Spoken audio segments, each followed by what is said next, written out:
So today I want to do a video on why Banjo-Kazooie is a pretty important game to me. And in order for me to talk about that, I have to kind of get into where I was in my childhood when I was playing it. So I've talked before about how when I was a kid, until I got into like my late childhood into early teens, I mostly all I played was pretty much any kind of platformer, like a 2D platformer or a 3D platformer. And I remember the first time I saw this game was at one of my brother's friend's house when I was real young. And I remember watching him play it, and I was just, I ate up any sort of collectathon platformer sort of thing. And this game looked right up my alley. And so I ended up bugging my mom to take me to Video Exchange about 30 minutes away from where I live, just so I could find a loose cart of this game at the time, and she ended up getting it for me. And played it, loved it, and I was really close to the end. I remember I was like, I either just finished Rusty Bucket Bay, or I either just finished Rusty Bucket Bay, or I was in the middle of Click Clock Wood. And I remember right around that time, I mean, this is gonna get pretty heavy, so bear with me.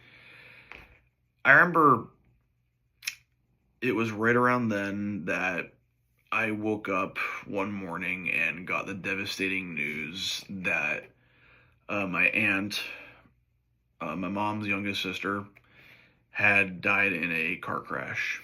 And I remember I was about 10 years old at this point. And for any of you who like lost family, the way like you process it as a kid, like, at least speaking for myself, like, you don't really process it. Like, you understand, but like, you don't think about it the way you do as an adult, like what it means for like a life to be lost. And so you do what literally any kid you do literally what any kid, the only thing any kid can do, and that is escape into fiction. And this game I remember this game went from a game I was loving to a game that was my coping mechanism, because that was just a really tough time. And my aunt, she was very young. And the scary thing I even think about now is she was only a year older than I am now. She was 27 when she passed away. And yeah, I remember just our family traveling all the way to Scranton, PA, where my grandma and my aunt lived, and all of us just being there, trying to comfort each other. And yeah, I remember I brought my N60 as a way to just distract myself from the grief we were dealing with. I remember I brought my Nintendo 64.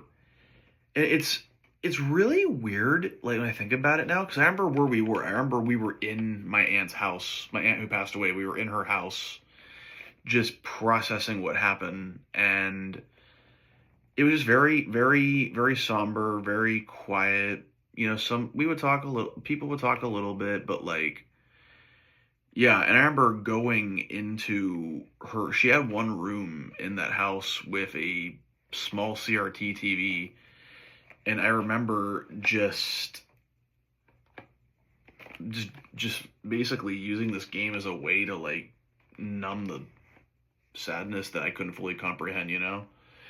And because of that, I honestly think, in addition to this game like just being like perfectly tailored to my taste, I think the timing of when I was close to finishing this game made it even more meaningful for me, because I now had a very difficult time in my life to associate the game with. And That's why this game is a comfort game for me. Like, it takes me back to like something that was there for me when I was struggling to process grief at a very difficult time, you know?